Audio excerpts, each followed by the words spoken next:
Hiwa-hiwain na natin yung dry ingredients na 1 teaspoon na garlic powder, 1 teaspoon na salt, at half teaspoon na black pepper. Haluin natin. Ihalo na natin yung itlog dito sa hipon para lagyan natin sa pwede at makrito.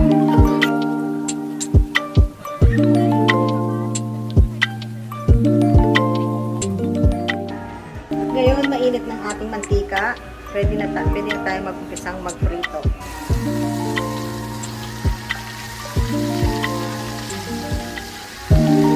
Itong golden brown na, pwede na po yan. Agad may maluto lang po.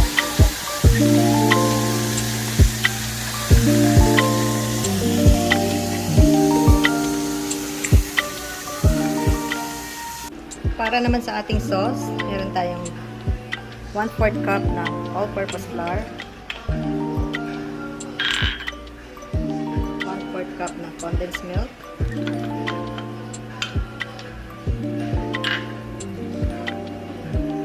half teaspoon ng salt,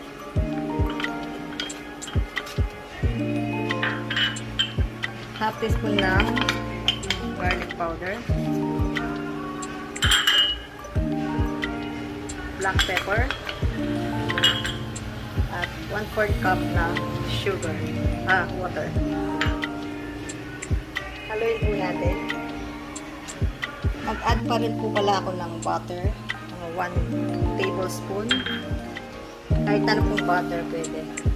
Tsaka 1/4 nung Eden cheese.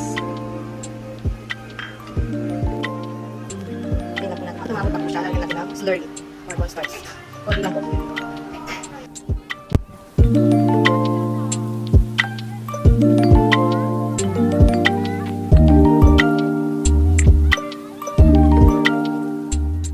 Na po ang ating finished product na creamy sweet shrimp.